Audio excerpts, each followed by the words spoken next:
सम्मानित मुल्क के मालिकों, मैं बौद्ध भिक्षु सुमित रतन आज फिर एक प्राचीन गौरवशाली राजवंश की गौरव गाथा को लेकर के आपके बीच में आया हूं। उस प्राचीन राजवंश का नाम है कोलीय राजवंश।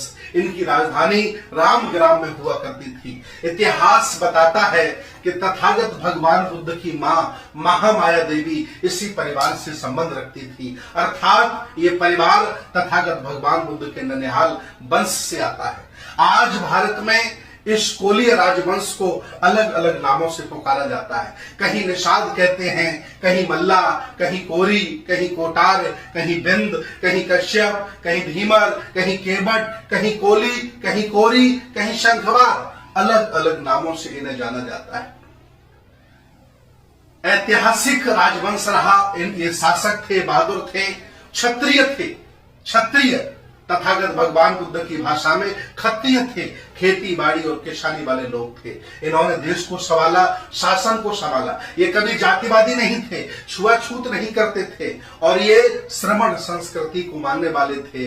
बुद्ध के दर्शन को, विज्ञानवाद, तर्कवाद को मानने वाले थे। आगे चलकर के इतिहास बताता है कि जब मौर्यों के 10वें राजा सम्राट बृहद्रथ की हत्या कर दी जाती है, उस समय पुष्यमित्र शुंग के द्वारा जो साहित्य लिखा जाता है, इतिहास लिखा जाता है, उस इतिहास में सम्राट गुहराज निषाद राज का भी नाम आता है। आगे चलकर के इस खानदान में महाराजा सिंघनु पैदा हुए, महर्षि कश्यपी पैदा हुए, महाराजा नर निषाद पैदा हुए, महाराजा मानधाता पैदा हुए, महर्षि मत्स्येंद्रनाथ जो गोरखपुर की पीठ है उसके पीठाधीश्वर हुए। ये पीठ पहले कोलीय लोगों की थी, लेकिन बाद में हत्या ली गई। आज ये दूसरे लोग कब्जा करके वहां बैठे हैं। आगे चलकर इस खानदान में संत भीमा भोई पैदा हुई। इतना ही नहीं, इस ऐतिहासिक राजवंश में आगे चलकर झलकारी बाई पैदा हुई। कहा जाता है कि महारानी लक्ष्मीबाई ने युद्ध लड़ा, झूठ है।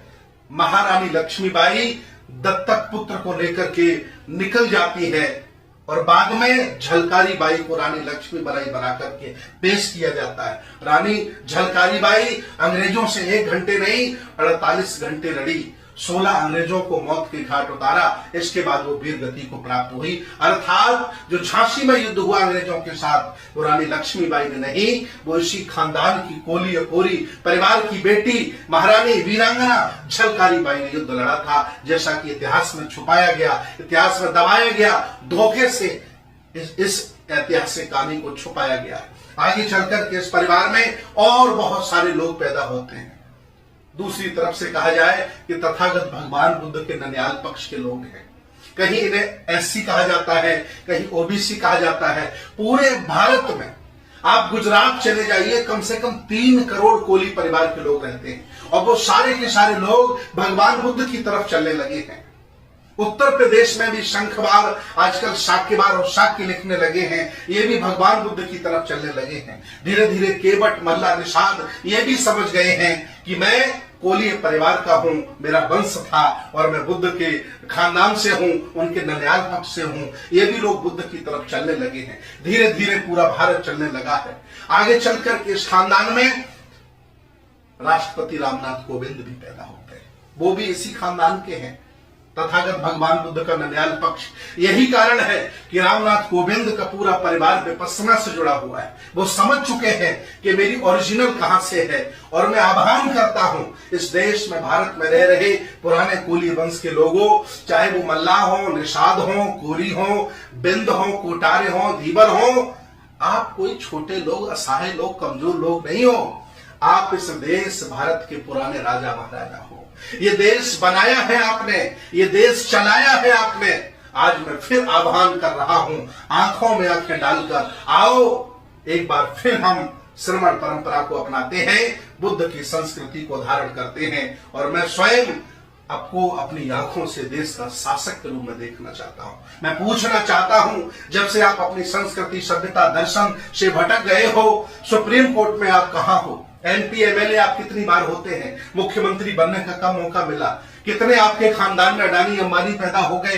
ये इसलिए क्योंकि आप पुरखों की विरासत को भूल गए थे, खानदान का जो पुराना वैभव था उसे भूल गए थे। इसलिए आज ये दशा आपकी बनी है। मैं आह्वान करता हूं, सामाजिक, राजनीतिक, धार्मिक, आर्थिक एक हो जाओ और विचारधारा को अपनाओ, जागरूक हो जाओ और दोस्त दुश्मन की पहचान करो कि सही मायने में आपका हितकर कौन है और आपका नुकसान करने वाला कौन है। जागरूक हो जाओ और जागरूक होकर के पूरे देश के पुराने कोली वंश को जगाओ और जगा करके देश का शासन करो। ये भारत की धरती, ये श्रवण परंपरा, मैं बौद्ध भिक्षु आपको आह्वान कर रहा हूं, आपसे अपील कर रहा हूं, आपको बुला रहा हूं, आइए। ये बहुत बड़ी संस्कृति है। इस संस्कृति को समझिए, इसको धारण करिए। आगे चल करके इस खानदान में बहुत सारे लोग पैदा हुए। उत्तर प्रदेश में डॉक्टर संजय निषाद जो इस समय भाजपा में मिनिस्टर हैं, उन्होंने भी कैडर लगा करके इस पूरे खानदान को जागरूक करने का काम किया।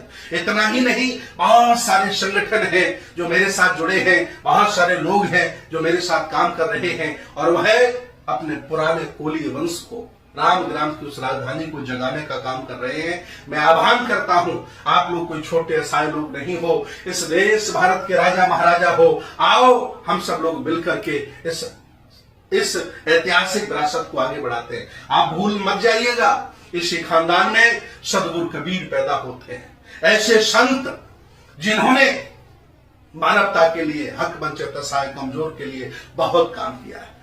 अंधविश्वास, पाखंड, रूढ़िवाद पर बहुत बड़ा कुठाराघात किया है। इसलिए आप गौरवशाली हो, वैभवशाली हो, पुराने राजा महाराजा हो। आपकी खुद की राजधानी थी, खुद का राजवंश है। इतिहास में 10 गणराज्य, 16 महाजनपदों में आपका खानदान दर्ज है। आप बुद्ध के ननिहाल के पक्ष के हो। आओ और इस विरासत को संभालो। मैं आपको शासक के तौर पर देखना चाहता हूं। आओ। बहुत बहुत धन्यवाद, बहुत बहुत साधुवाद।